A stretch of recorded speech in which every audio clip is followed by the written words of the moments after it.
Hello बच्चों, नमस्कार। स्वागत है आपका अपने परिवार अंकित एजुकेशन अड्डा पर। आज हम बात करने वाले हैं यहाँ पर आपके हिंदी से रिलेटेड बहुत ही महत्वपूर्ण टॉपिक वर्णमाला के बारे में, जो कि आपके हर एक एग्ज़ाम में आता है। जैसे कि आपका कोई भी टीचिंग भर्ती हो, UP TET, C TET, MP TET, S TET, या आपका कोई TGT, NBS, KBS, D triple S B हो, या आपका एसएससी जीडी हो, यूपी पुलिस हो, या लेखपाल हो, यूपी लेखपाल हो, तो इन सभी में आपका हिंदी पूछा जाता है और अच्छा खासा पूछा जाता है। तो हिंदी की बात करने वाले हैं, प्रैक्टिस सेट। तो इसमें हमने कुछ महत्वपूर्ण क्वेश्चन लिए हैं जो आपके एग्जाम में पूछे गए हैं। तो देख लीजिए आपको किस तरीके के क्वेश्चन पूछे गए थे और आपको क्या आंसर लगाना था। तो वर्णमाला से रिलेटेड टॉप यहाँ पर 37 प्रश्न रखे गए हैं। तो देख लीजिए किस तरीके के प्रश्न हैं। पहला क्वेश्चन लिखा है कि ठा जो है वर्ण, इसका उच्चारण स्थान क्या है। आपको पता है जो का वाला ये कंठ, दंत, मूर्धन, तालब या ओष्ठ, ये आपके वर्गों में बांटे जाते हैं व्यंजन। तो आपसे ये पूछा जा रहा है ये जो ठा है वो कौन से वर्ग के अंतर्गत आता है। तो आपकी बात करें हम, टा वर्ग पूरा का पूरा, टा वर्ग पूरा का पूरा आपका मूर्धन्य के अंतर्गत आता है। तो इसमें हमारा जो आंसर हो जाएगा, इसमें होगा ऑप्शन नंबर सी। ठीक है, ऑप्शन नंबर सी इसका सही हो जाएगा। अब देखिए इसका थोड़ा सा हम डिटेल लेकर आए थे ताकि आपको एक बार में ही समझ में आ जाए। तो हमने देखा ऑप्शन नंबर सी हमारा आंसर है। उच्चारण स्थान के आधार पर हिंदी वर्णमाला को निम्न वर्गों में रखा गया है। जैसे हम बात करें कंठ वर्ग, तो कंठ की बात करें, यहाँ पर वैसे तो 9 वर्ग हैं, लेकिन आपको यहाँ पर सिर्फ 8 देखने हैं। देखो कंठ में क्या क्या आ जाता है, छोटा बड़ा, इसके साथ ये का वर्ग पूरा, का खा गा गा अंगा, और उसके बाद हा और विसर्ग, ये हमारे कंठ में आएंगे। दूसरा है तालु, जैसे छोटी बड़ी, और चा वर्ग पूरा का पूरा, जैसे चा छा जा झा और या। इसके बाद या और सा, ये हमारे तालु के अंतर्गत आएंगे। तीसरा है मूर्धा, ये री और ऋषि वाला री, और ये टा वर्ग पूरा, टा ठा डा ढा अणा, उसके बाद रा और सा, ये इसके मूर्धा के अंतर्गत आएंगे। दंत की बात करें तो ये हमारा तावर्ग जो आएगा पूरा का पूरा, ला सा और ला, ये एक बार रिपीट लिख गया ला, तो याद रखेंगे। लिर भी आएगा, ठीक है, ये भी याद रख लेंगे, ये हमारा दंत में आएगा। ओष्ठ में आपका छोटा ऊ, बड़ा ऊ और पा वर्ग पूरा का पूरा, पा फा बा भा मा। नासिका में अंग आएगा, और ये सारे के सारे पंचम वर्ग, पंचम वर्ण, जो कि कचटतम वर्ग के 5 वर्ण होते हैं। कंठ ओष्ठ में क्या होगा, ओ और आओ। दंत ओष्ठ में क्या होगा, यहाँ पर लिखा नहीं है। और यहाँ पर कंठ तालु भी होगा एक आपका, यहाँ पर देखो कंठ तालु। तो दंतोष्ठ में आपका वा आ जाएगा, और कंठ तालु में आपका ए और अय आ जाएंगे। ठीक है, तो ज़्यादातर क्वेश्चन आपकी इसी स्लाइड से बनेंगे, सारे के सारे जो एग्जाम में पूछे गए थे, और बाकी का थोड़ा बहुत और याद रखना पड़ेगा हमें। ठीक है, चलो आगे बढ़ते हैं। दूसरे क्वेश्चन पर लिखा है, निम्नलिखित में स्वर की मात्राओं को, तो इसमें हमारा है मात्राओं की दृष्टि से अशुद्ध बताना है। पत्नी, मृग, आहार और सिंधूर्मी। तो इसमें हम बात करेंगे पत्नी, मृग, आहार तीनों सही है, सिंदूरमी गलत हो जाएगा। अशुद्ध हमसे पूछा था, तो अशुद्ध हमारा कौन सा है, ऑप्शन नंबर डी। लेकिन आपको याद रखना है सिंदूरमी सही कैसे लिखा जाता, तो ये हो जाता हमारा सिंधूरमी। ठीक है, ये हमारा इस तरीके से सिंदूरमी सही होता। देखिए आपके नीचे एग्जाम का नाम लिखा है, वो भी देखते चलिएगा। अगला क्वेश्चन है कि ना वर्ण का उच्चारण स्थान कौन सा है। तो ना वर्ण का उच्चारण स्थान बताना है हमें कौन सा है। चलो, तो इसमें हम बात करेंगे ना वर्ण की। ये हमारे सारे के सारे वर्ण के पंचम वर्ण हैं, पंचम वर्ण है। इसके साथ साथ ये जो ना आता है वो हमारा कौन सा, ता, था, दा, धा, और ना वाली लाइन में आता है ये ना, इसे हम क्या बोलते हैं, दंत बोलते हैं। तो ऑप्शन नंबर डी इसका राइट आंसर हो जाएगा, हमने पीछे बताया था आपको। चलो आगे देखते हैं चौथा प्रश्न। अच्छा, इसमें ये आपने देख लिया है। ठीक है, ये वाली मूर्धन ध्वनि है हिंदी में। अच्छा ये क्या है, ये थोड़ा सा मिस्टेक लिख गया है। चलो इसे हम देखते हैं इसके बाद क्या क्या है। अब यहाँ पर देखो दोबारा से अच्छे से कि कंठ ध्वनियाँ क्या क्या है, छोटा बड़ा, का खा गा घा अंगा और हा और विसर्ग। अब ये डिटेल में लिखा है। तालब ध्वनि की बात करें तो ये छोटी बड़ी, चा छा जा झा या और सा इसके अंतर्गत हैं। इसके साथ साथ हम बात करेंगे मूर्धन्य की। तो मूर्धन में ये री आ जाता है, टा ठा डाढ़ा ना, उसके बाद रा और सा आता है। दंत ध्वनियाँ जो अभी अभी क्वेश्चन था, ता था दा था ना, इसके बाद ला और सा आता है। ओष्ठ ध्वनियों में बात करें, छोटा ऊ, बड़ा ऊ, पा फा बा बा मा। कंठ तालब की बात करें, ए और अय आते हैं, और कंठ ओष्ठ में ओ और औ आते हैं, दंत ओष्ठ में वा आता है। तो अगर निश्चित ही आपको यहाँ से क्वेश्चन देखने को मिल जाएगा। ठीक है, तो ये अच्छे से याद कर लेना, स्क्रीनशॉट ले लेना इसका। अगला है नक्षत्र में जो शब्द है संयुक्त अक्षर है, इसमें जो छा है आपको देख लेना, पहले हम आपको डिटेल बताते हैं। छा और यहाँ पर त्रा, ये दोनों संयुक्त अक्षर है, तो इनकी देखेंगे क्या क्या मिलकर। ये जो छा है ये हमारा का डैश प्लस सा से मिलकर बना होता है, ठीक है। उसके बाद हम बात करेंगे त्रा जो है वो ता आधा और ये रा से मिलकर बना होता है। तो इस तरीके का देखो, ना तो सभी में है, ये कॉमन है, ये काट दें, ठीक है। तो ये देखो पीछे हमारा रा रहना चाहिए कंप्लीट, तो ऊपर हमारा रा ऐसा है तो ये काट देंगे, ठीक है। अब देखो, अब क्वेश्चन में क्या था, का और सा, तो ये वाला सही है और का ये वाला सही है, तो ये वाला गलत हो जाएगा। फिर ता और रा में हमारे कौन कौन से सही है, तो ऊपर वाला सही है बस। और इसमें क्योंकि ता तो ये भी सही था, ये वाला गलत हो जाएगा, तो ये गलत है। सिर्फ ऑप्शन नंबर 20 का राइट है, तो आप देख लीजिएगा इसका आंसर क्या हो जाएगा, ऑप्शन नंबर बी। आगे देखेंगे, नेक्स्ट हमारा 5वां क्वेश्चन है, निम्नलिखित में चा वर्ण का उच्चारण स्थान है, चा कौन से के अंतर्गत आता है। तो आपने देखा था अभी जो है चा तालब के अंतर्गत, तालु के अंतर्गत आता है, ऑप्शन नंबर 20 का राइट आंसर हो जाएगा। सर्वज्ञ में संयुक्त व्यंजन जो है ज्ञा, इस किस किस के योग से बनता है। अभी हमने छा और त्रा देखा था, ज्ञा देखेंगे ये हमारा जा आधा और या से मिलकर बनता है। जा और या मतलब जा और या वाला, ठीक है। तो ये हमारा पहला ही विकल्प आपका आंसर हो जाएगा। आगे देखने वाले हैं, नेक्स्ट है 7वां क्वेश्चन कि वर्ण और उच्चारण की दृष्टि से असंगत बताइए, मतलब गलत कौन सा है। तो देखो हा कंठ के अंतर्गत आता है, गलत है। सा तालु के अंतर्गत सही है। ठा जो है मूर्धन्य के अंतर्गत, ये भी सही है। सा जो है ओष्ठ के अंतर्गत, तो ये हमसे पूछा जा रहा था, ठीक है। तो हमसे पूछा जा रहा है उच्चारण की दृष्टि से गलत कौन सा है। तो आप देखेंगे तो इसमें जो है इनमें से, अच्छा एक चीज, एक सेकेंड, गलत नहीं, गलत पूछ रहा था ना। हा तो है कंठ के अंतर्गत ही आएगा, सा तालु के अंतर्गत, ठा मूर्धन के अंतर्गत, सा जो है ये ओष्ठ में नहीं आ जाएगा, ये हमारा दंत में आता है। हमने पीछे देखा था ना डिटेल, हा वाला किस में, कंठ के अंतर्गत आता है। ये हमारे सारे के सारे सही थे, लेकिन जो चौथा विकल्प था डी ऑप्शन, वो हमारा गलत था, ठीक है। चलो, असंगत ही पूछा था ना। नेक्स्ट क्वेश्चन है हमारा 8वां, निम्न में पा वर्ण का उच्चारण स्थान क्या है। पा वर्ण, निम्न में पा वर्ण का उच्चारण स्थान क्या है। तो पा की बात करेंगे, हमने बोला था पूरा पा का पा, वर्ग और छोटा ऊ बड़ा ऊ, ये किसके अंतर्गत आते हैं, ओष्ठ के अंतर्गत आते हैं, ऑप्शन बी राइट हो जाएगा। 9वां क्वेश्चन है, त्रिवेणी शब्द में जो त्रा है वो किन वर्णों के मेल से बनता है। हमने बोला था अभी ता और रा के मेल से बनता है। तो ये वाला ता आधा कौन सा है, तो ता और रा कौन सा, ये हमारा दूसरा विकल्प आपको लग रहा है, आंसर हो जाएगा। तो इसमें बात करेंगे, हमारा ऑप्शन नंबर 20 का राइट हो जाएगा। आगे देखते हैं इसकी थोड़ा सा डिटेल। देखो आपको क्या याद रखना है, दो या दो से अधिक असमान व्यंजनों के मिलने से बनने वाले व्यंजन को संयुक्त व्यंजन कहा जाता है, कहते हैं, ठीक है। इसमें पहला व्यंजन स्वर रहित और दूसरा व्यंजन स्वर सहित होता है, ये चीज़ याद रखेंगे, अर्थात पूर्ण व्यंजन होता है। यदि हिंदी वर्णमाला में संयुक्त व्यंजनों की जो संख्या है वो 4 होती है। अब चारों की डिटेल देखिए, का और सा यहाँ पर लिखा है अच्छे से कि जो छा छत्री है वो किससे मिलकर बना है, आधा का और सा पूरा से, और त्रा है वो ता आधा और रा पूरे से, ज्ञा है वो जा आधा और या पूरे से, और स्रा है वो सा आधा और रा पूरे से। तो ये चारों के चारों महत्वपूर्ण वर्ण हैं, आपको याद रखिएगा, एग्जाम में पूछे जा सकते हैं। चलो आगे देखेंगे, लिखा है नेक्स्ट कि निम्नलिखित में उच्चारण की दृष्टि से असंगत कौन सा है। क्या क्या गलत है इसमें से, ये बताना है हमें। तो इसमें बोला जा रहा है कि ना दंत होता है, सही बात है। घा जो है का खा गा गा, ये हमारा सही है, तो ये भी सही है।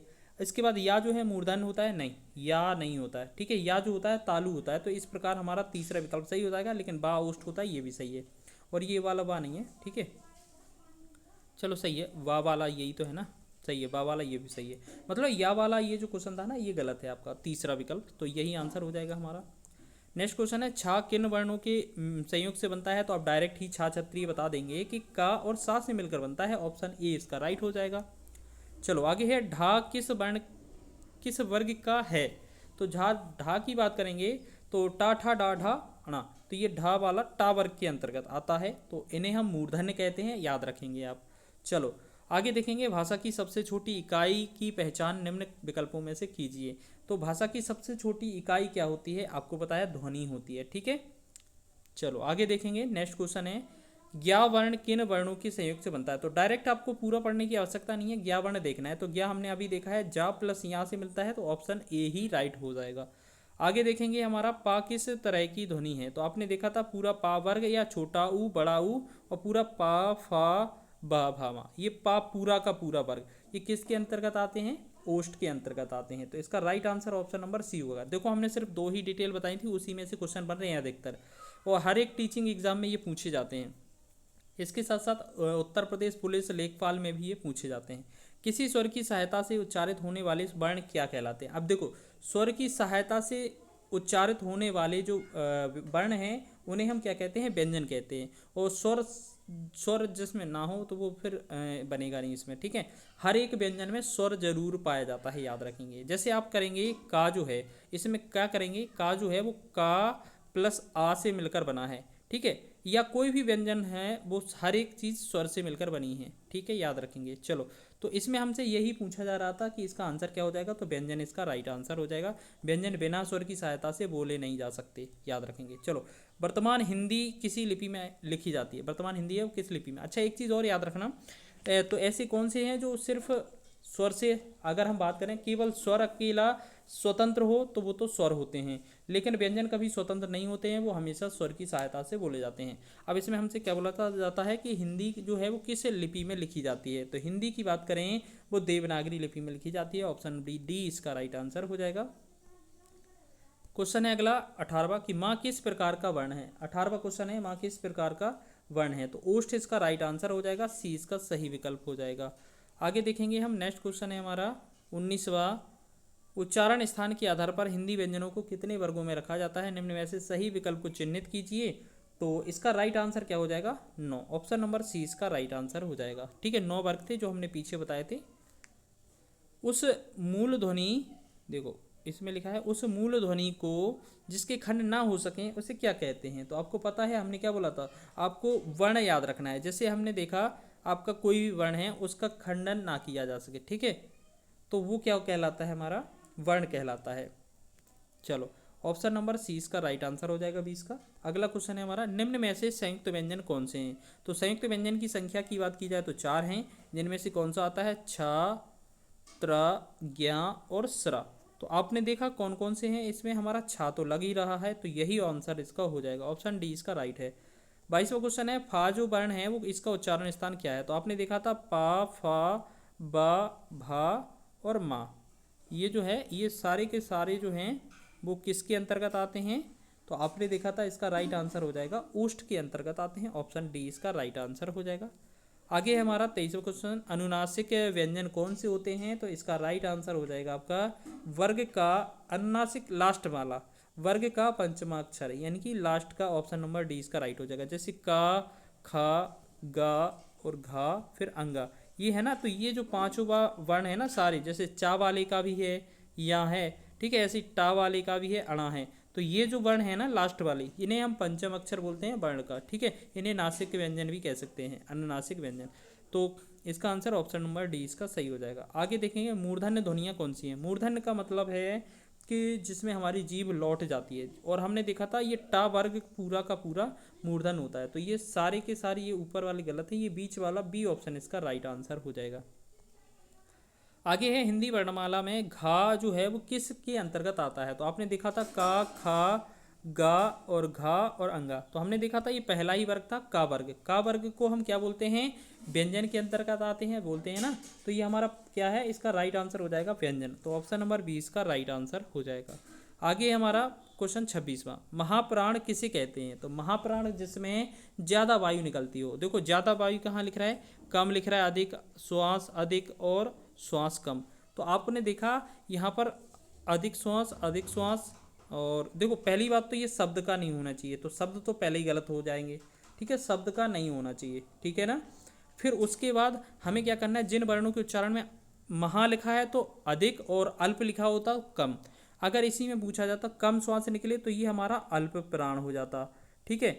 अब इसमें बोला जा रहा है अधिक श्वास निकले, अधिक वायु निकले, तो ये हमारा महाप्राण होगा। तो इसमें हमारा ऑप्शन बी इसका राइट हो जाएगा। कौन सा सही है? बी ऑप्शन इसका राइट है, क्योंकि शब्दों का कोई मतलब शब्द रिलेटेड नहीं होते वर्णमाला में, सिर्फ वर्ण पाए जाते हैं। वर्णों के समूह को वर्णमाला कहते हैं, ठीक है, आपको पता होगा। 27वां क्वेश्चन है कि निम्न में से कौन सा वर्ण अल्प प्राण को दर्शाता है? अल्प प्राण का मतलब है जिसमें कम वायु हो। अब आपको एक चीज़ बताना है, जैसे हमने बोला का, ख, गा, घा, अंगा, इनमें जो है पहला, तीसरा और पांचवा, ये जो है हमारे अल्प प्राण के अंतर्गत आते हैं, जबकि दूसरा और चौथा जो है वो आपका ये हमारा किस में अल्प प्राण में आता है, ठीक है। और दूसरा और चौथा जो है वो हमारा महाप्राण में आता है, और वो भी सारे वर्ग में, ठीक है। तो आपको ये चेक करना है इसका आंसर क्या रहेगा। तो आपने देखा था ये जो अणा है ये हमारा 5वां वर्ण है, ठीक है, और टा वर्ग का है, तो ये हमारा आंसर हो जाएगा अल्प प्राण। चलो आगे देखेंगे। नेक्स्ट क्वेश्चन है 28वां। लिखा है निम्न में से कौन सा वर्ण महाप्राण को दर्शाता है। महाप्राण का मतलब या तो दूसरा या तो चौथा वर्ण। तो आप देखेंगे टाठा ये पहला वर्ण है तो ये गलत हो जाएगा, टाठा डा ये तीसरा वर्ण है ये गलत हो जाएगा, ये हमारा 5वां वर्ण है ये गलत हो जाएगा, ठीक है। तो इस प्रकार हम क्या कह सकते हैं इसमें, इसके अलावा ये छोटा ऊ है ना, ये हमारा आंसर हो जाएगा, या आपका कोई भी वर्ग है उसका दूसरा चौथा वर्ण भी इसके अंतर्गत आ जाएगा। चलो आगे देखने वाले हैं अल्प प्राण किसे कहते हैं। अल्प प्राण का मतलब है जिन वर्णों में, तो ये शब्द गलत हो जाएगा, वर्ण है ये वर्ण नहीं है, वर्ण, ये वर्ण सही है। अल्प प्राण का मतलब कम वायु, तो कम श्वास अधिक श्वास, तो ये कम श्वास वाला आंसर हो जाना चाहिए, ऑप्शन नंबर ए इसका राइट आंसर हो जाएगा। आगे है 30वां क्वेश्चन कि निम्न में से कौन सा वर्ण अघोष है। अघोष का मतलब होता है पहला और दूसरा, ठीक है। उसके बाद अगर हमसे बोला जाए घोष या सघोष, तो आपका जो वर्ण होगा वो वर्ग का तीसरा चौथा और 5वां, ठीक है। अब हमसे बोला जा रहा है इसमें क्वेश्चन में कि इसमें अघोष व्यंजन कौन सा है, तो जो पहला वर्ग होगा वही, तो पहला चा हमारा पहले नंबर पर आता है, तो यही हमारा आंसर हो जाएगा, बाकी के आंसर नहीं होंगे अघोष में। चलो आगे देखेंगे 31वां क्वेश्चन है निम्न में से कौन सा वर्ण अघोष व्यंजन है। तो अघोष व्यंजन की हमने बात की कि अभी कि हमारा पहला और दूसरा वर्ण, तो पहला देखें पा फा बा ये तीसरा है ये नहीं होगा, पा फा भा बा भा ये चौथा है ये भी नहीं होगा, पा फा बा फा मा ये 5 है ये भी नहीं होगा, तो हमारा कौन सा टा जो है पहला वर्ग यही हो जाएगा, ऑप्शन डी इसका राइट। चलो निम्न में से कौन सा वर्ण घोष वर्ण है। घोष वर्ण का मतलब है किसी व्यंजन वर्ग का 3 4 5 यानी तीसरा चौथा 5वां वर्ण। अगर हम बात करें यहाँ पर ता जो है वो पहला वर्ण है तो ये तो होगा नहीं, पा जो है वो भी पहला वर्ण है ये भी नहीं होगा क्योंकि ये तो अघोष होंगे, ता और था ये हमारा दूसरा है तो ये भी नहीं होगा, टा ठा डा ये हमारा कौन सा तीसरा वर्ण है तो ये हो जाएगा, तो ऑप्शन नंबर ए इसका राइट आंसर हो जाएगा। आगे है 33वां क्वेश्चन निम्न में से कौन सा वर्ण अघोष है। अघोष का मतलब है पहला और दूसरा वर्ण, तो पहला और दूसरा वर्ण देखेंगे अगर हम इसमें चा और छा इसमें दूसरा वर्ण है, तो 33 का हमारा यही राइट आंसर हो जाएगा। चलो हिंदी की देवनागरी लिपि में कुल कितने वर्ण होते हैं। ये 2015 का क्वेश्चन है, उस समय कितने 52 थे, लेकिन प्रेजेंट में आपको क्या याद रखना है 53 वर्ण है, ठीक है। ये आपका 2015 का क्वेश्चन था, उस समय आपका यही विकल्प था आंसर, लेकिन अब वर्तमान में आपको 53 याद रखनी है। नेक्स्ट क्वेश्चन है कि हिंदी की देवनागरी लिपि में कुल कितने स्वर हैं। हिंदी की देवनागरी लिपि में कुल कितने स्वर हैं, बस ये बताना है आपको, तो इसका राइट आंसर हो जाएगा आपका कितने स्वर हैं 11, तो ऑप्शन नंबर सी यहाँ पर ये दूसरे नंबर पर आंसर सही हो जाएगा। नेक्स्ट है 36वां क्वेश्चन कि हिंदी की देवनागरी लिपि में कुल कितने अनुस्वार हैं, तो अनुस्वार 1 हो जाएगा आपका, ठीक है, तो ऑप्शन डी इसका राइट हो जाएगा। आगे देखने वाले हिंदी की देवनागरी लिपि में कुल कितने विसर्ग हैं, तो 1 ही हो जाएगा, आपने देखा था ये आपका विसर्ग होता है। चलो आगे देखते हैं। बस तो ये हमने टॉप 37% थे जो आपके टीचिंग एग्जाम में पूछे गए थे, कहीं ना कहीं DSSB या आपका KVS NVS या कहीं भी, तो इसी तरीके से आपके एग्ज़ाम बनने वाले हैं, तो इसको अच्छे से याद कर लीजिएगा, एग्ज़ाम की दृष्टि से महत्वपूर्ण है और पूछे जा सकते हैं। वीडियो अच्छा लगा है तो वीडियो को लाइक करें, शेयर करें, चैनल पर नए हैं तो चैनल को सब्सक्राइब कर लें।